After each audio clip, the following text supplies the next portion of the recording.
Esto conduce a la afirmación de que la Universidad de San Carlos forma parte de la superestructura social guatemalteca y que como tal, en ella se reflejan las contradicciones de clase que se dan en el seno de la sociedad y dentro de un régimen capitalista. La burguesía exige de ella la preparación de cuadros técnicos para su servicio. El reflejo de las contradicciones clasistas que se presentan en la universidad se debe básicamente a que la composición social del estudiante es heterogénea, burguesía y capas medias en su mayoría y en últimos términos un pequeño número de procedencia proletaria. El poder que el imperialismo le ha delegado a la burguesía, ésta lo ejerce, entre otros medios, a través de la educación, formando profesionales a su servicio, planteando teorías sociales anticientíficas que mediatizan la lucha de las clases, lucha étnica, utilizando su influencia en determinadas jerarquías religiosas, para que éstas prediquen el conformismo con el actual estado de cosas, frenando el desarrollo de las ciencias sociales, promoviendo infiltraciones y el anterior en la función de la universidad, en fin, tratando de eliminar el cuestionamiento ideológico y convertirla a la universidad en un ente más del capitalismo. Capítulo 2. Hombres, sociedad, Estado y derecho. 1. Aspectos generales. El hombre, el ser humano, como actualmente lo conocemos, es el producto final de un proceso de selecciones evolutivas que ha venido realizando la naturaleza misma. Si aceptamos que somos producto de diversas fases de evolución, aceptaremos claro esta nuestra relación primaria con los seres vegetales y animales, siendo más fuerte la existente con estos últimos. Ahora cabe la pregunta, ¿qué es lo que nos diferencia de los demás animales? Si acaso tomáramos como elemento total la inteligencia, se podría decir que los demás animales también la poseen, aunque ésta sea de un tipo esencial, dejando en claro que el ser humano es el único capaz de realizar razonamientos lógicos y poseer capacidad de abstracción. Esta reflexión orientada nos obliga a pensar y a escudriñar más sobre la esencia del ser humano, que podríamos aventurarnos a determinar qué es el binomio cuerpo y espíritu, lo que nos diferencia de cualquier otro ser vivo sobre la Tierra. En este punto estamos frente a las teorías que afirman que somos producto de la evolución natural y las que afirman que somos creación de un ser superior. A los párrafos anteriores evidentemente acotaremos que el ser humano es el único que ha logrado transformar y valerse de la naturaleza para satisfacer sus necesidades casi por completo y manipular los elementos de esta para beneficiarse a sí mismo y a sus congéneres. Antes de entrar a formular una serie de definiciones relativas al tema del presente capítulo y conocer los principios y postulados que formulan la corriente materialista e idealista, estableceremos que el ser humano es lo que podríamos llamar el átomo de la sociedad y su vinculación en relación de afinidad con sus congéneres da como resultado la familia y las relaciones de consanguinidad. La familia es la base fundamental de toda sociedad y toda sociedad en la que existan clases antagónicas necesita un ente que la gobierne. El Estado, un conjunto de normas que regule las relaciones que se suceden entre sus miembros. El derecho es así como todo parte del ser humano y de la familia para que posteriormente surja el derecho y el Estado. Estos dos últimos son imprescindibles uno al otro. Ello es que no se puede concebir al Estado sin un ordenamiento que lo regule y fundamente, ni al derecho sin un ente que lo aplique. Con respecto al origen de la familia, Morgan divide en 3 épocas la prehistoria de la humanidad: el salvajismo, que es el periodo en el que predomina la apropiación de los productos naturales enteramente formados. La producción artificiales de hombres están destinadas sobre esto a facilitar esta apropiación. Barbarie, periodo de la ganadería y de la agricultura y de la adquisición de métodos de creación más activa de productos naturales por medio del trabajo humano. Civilización es el periodo en el que el hombre aprende a elaborar productos artificiales valiéndose de productos de la naturaleza como primeras materias por medio de la industria y del arte.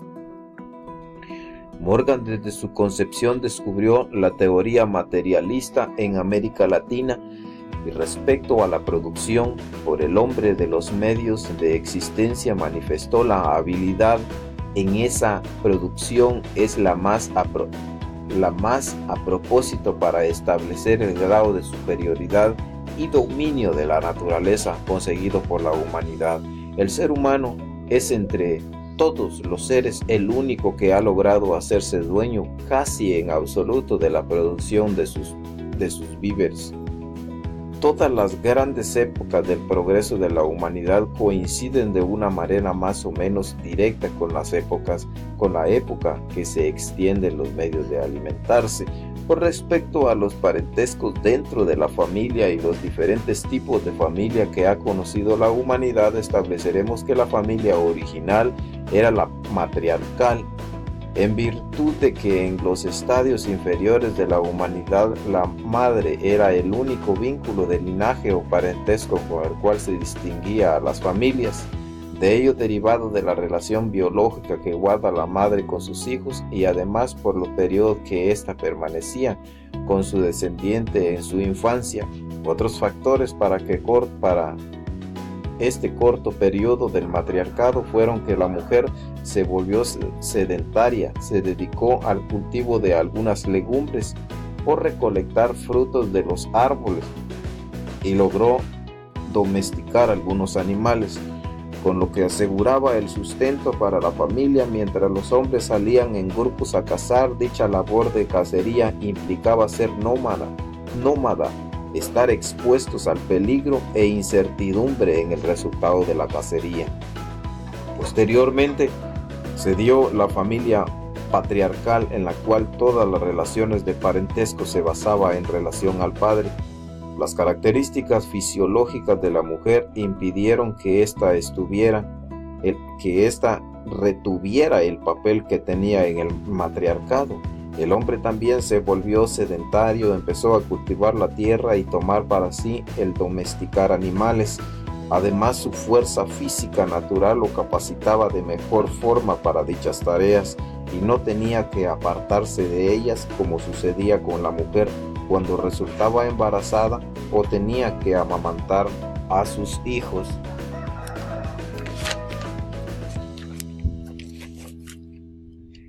En nuestro sistema occidental se reconoce el tipo de descendencia bilateral. En este se toma en cuenta tanto a la madre como al padre.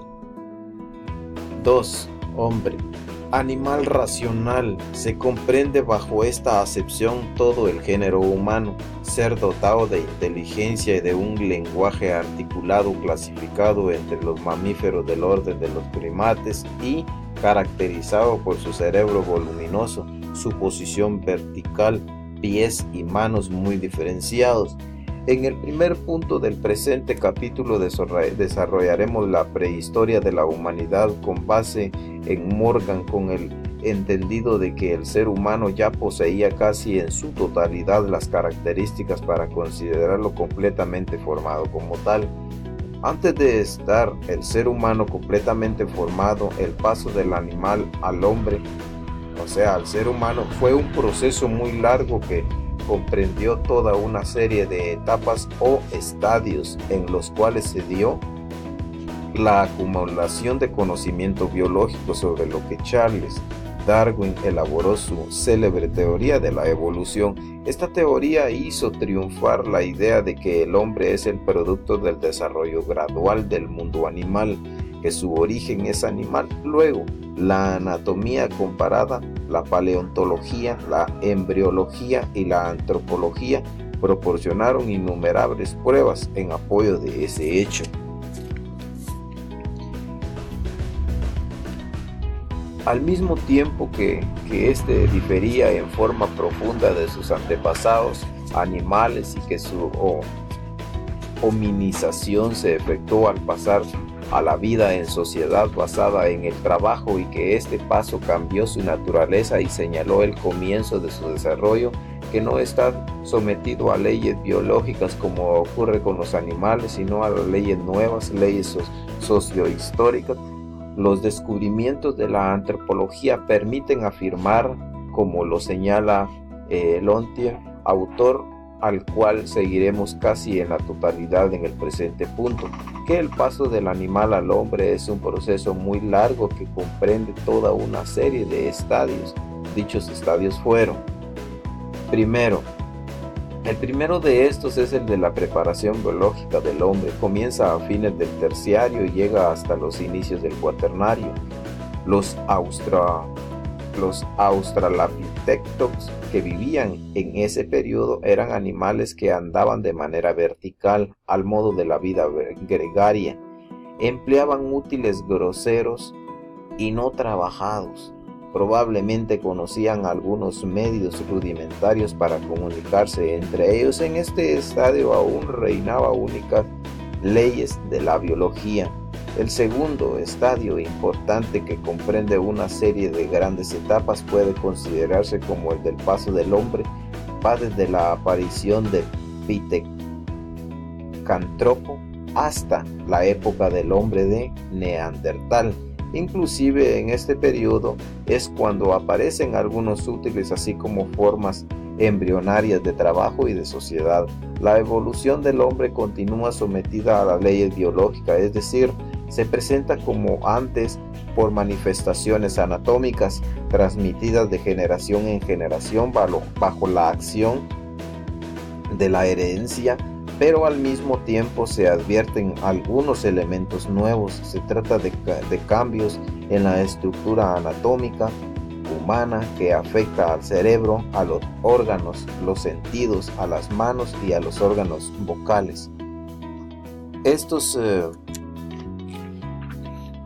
Estos cambios se producen bajo la creciente influencia del trabajo y de los intercambios verbales que aquellos engendran. En resumen, el desarrollo biológico del hombre se cumple bajo la influencia del desarrollo de la producción, pero la producción es desde su comienzo un proceso social que se desarrolla según sus propias leyes objetivas, que son leyes sociohistóricas. Por eso la biología se inscribe en la estructura anatómica del hombre cuando comienza la historia de la sociedad humana. Así convertido en sujeto del proceso social del trabajo, el hombre evolucionó bajo la influencia de dos tipos de leyes. En primer lugar, las leyes biológicas, en virtud de las cuales operase la adaptación de sus órganos a las condiciones y exigencias de la producción. En segundo lugar, por intermedio de estas leyes iniciales, otras leyes sociohistóricas que rigieron el desarrollo de la producción y los fenómenos engendrados por esta. Tercer estadio. En realidad, la formación del hombre pasó además por otro estadio, el tercero, en el que el respectivo papel de las leyes biológicas y sociales sufrió